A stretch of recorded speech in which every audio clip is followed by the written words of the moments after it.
Müsahibimiz Xankəndi Futbol Klubunun baş məşqçisi Zaur Hacıyevdir. Zaur müəllim, təbrik edirəm. Çempionluq yolunda inanlı addımlarla davam edirsiniz və bugün növbəti qələbənizi qazandınız. 3-0. Zəhmət olmasa Quba üzərindəki qələbəni şərh eləyərdiniz. Təbrikə görə təşəkkür edirəm. Belə deyim, çox ağır oldu oyun əslində.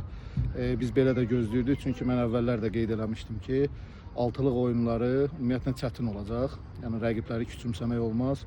Düşünürəm ki, rəqibimiz də birinci tam inamlı mübarizə apardılar. Bir qolla ayrıla bildik.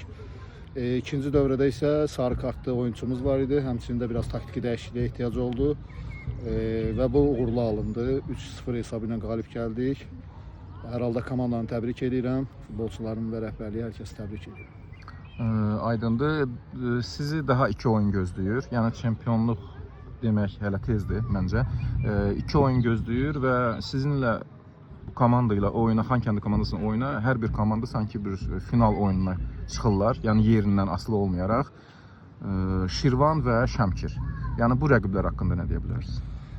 Hər iki rəqib ciddi rəqibdir. Yəni kifayət qədər mübarizə aparan komandalardır. Ona görə yenə təkrar olaraq deyəcəm ki, mən danışmışdım, əvvəlcədə qeyd eləmişdim. Son oyuna kimi, hər oyuna özümüz də final oyunu kimi çıxacağıq və mübarizəmizi davam elətdirəcəyik.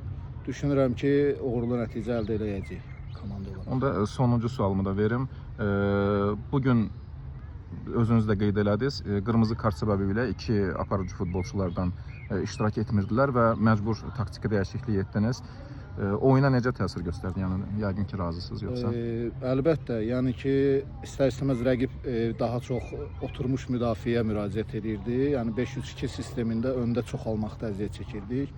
Ona görə düşündüm ki, 4-2-3-1 sistemi bu sistemə qarşı daha uğurlu sistemdir və nəticədə yaxşı alındı. Oldu. Təşəkkür edirəm. Sizə də komandaya da gələcək oyunlarda uğurlar arzulayıram.